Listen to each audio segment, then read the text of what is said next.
Hi, I'm Mary White Owens. Here is my deep story. My story all started in 1879, in Mississippi. So you know, I am Harry Smith III's, who is the one bringing me to you today. I am his father, Harry Smith Jr.'s grandmother. My daughter was Virginia May Harry Smith Jr.'s mother. My father, Isaac C. Owens, was born in 1840, in Mississippi.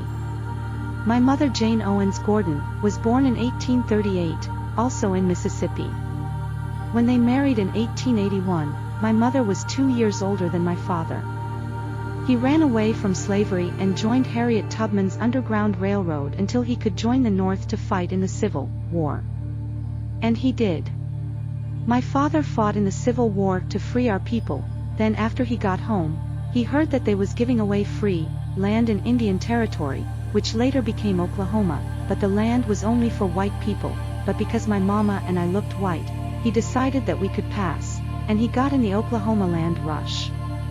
As the sun approached its zenith on April 22, 1889, an anxious army of 50,000 land-hungry settlers awaited their signal. Then, as the minute hand slipped over the hour hand at noontime, cannons boomed, pistols fired and bugles blared across the dusty plains. Horseback riders kicked their mounts with their spurs, and wagon drivers cracked their whips as they thundered across the prairie in a frenzied sprint. Exhilaration coursed through their veins, and wind whipped through their hair as they charged ahead to stake their claims to what they hoped would be their new homesteads. The boomers, participating in the Oklahoma land rush, all thirsted for a piece of the cheap land that had been opened up for white settlement by the U.S. government. Unlike other portions of the Indian Territory, which was sandwiched between Kansas and Texas, that had been assigned to the nearly 40 Native American tribes, forcibly relocated by the federal government in previous decades. These vast, unassigned lands had not been designated to any particular tribe. Due to improved agricultural and ranching techniques, and believe me, oil. Even this arid, treeless landscape, once thought worthless, had become coveted by white farmers and ranchers seeking virgin territory. Responding to their wishes, President Benjamin Harrison declared on March 23, 1889, that the unassigned lands would be open for settlement, beginning precisely at noon, on April 22. First come, first served.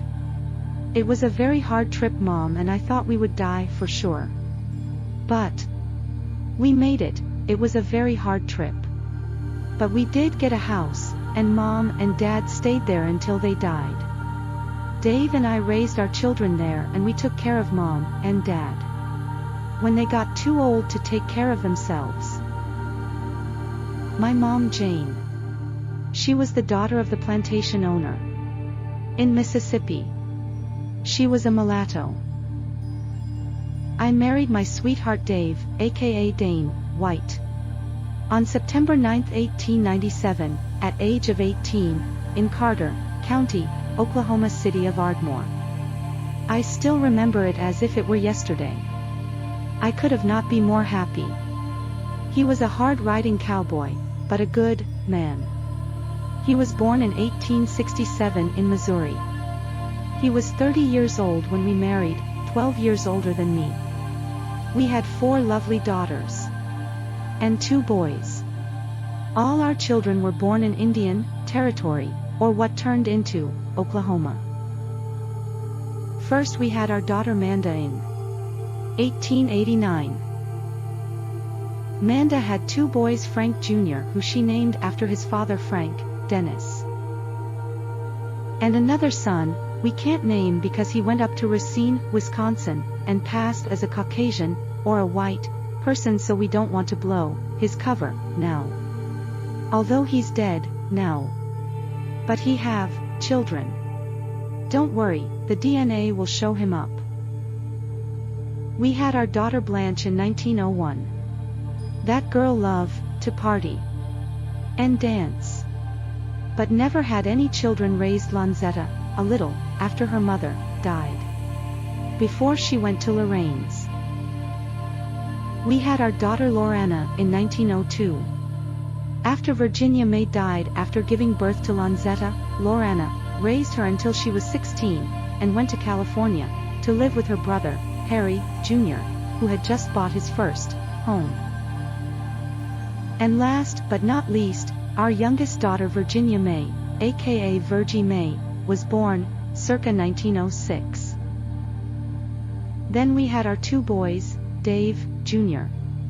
Our first boy. My husband was so happy he finally had his son. He was so happy he nicknamed him Son. And that stuck to him, for the rest of his life, everybody called him Son. Then we had the baby boy Fred. Ardmore was turning from a wild, west, town to a big city. Son drove taxi for a while, ran moonshine for a while, and played piano, and sung on the radio for a bit. Fred was a real good boxer for a while, saved his money, then moved to Ardmore, Pennsylvania, and became a famous tailor of men suits. This is Fred. Yes, he was a ladies' man. And the women loved him. Family, we will always be with you, and give you the benefit of our experience. Just bow your head and pray. And listen for our answer. If you know right from wrong, it will be the right thing to do. You can be, or do, anything good you want, just learn how to do it, and do it. Dave and I had 10 wonderful grandchildren. From Manda aka Model we had Frank, Jr. and his brother. We had Charles, Gladys, Jim, and Zola from our daughter Lorena. We had Harry, Wesley, and Bobby Jean and Lanzetta from our daughter Virginia. I'm so glad I got to share my deep story with you. Thanks so much for watching. Hotep and love you.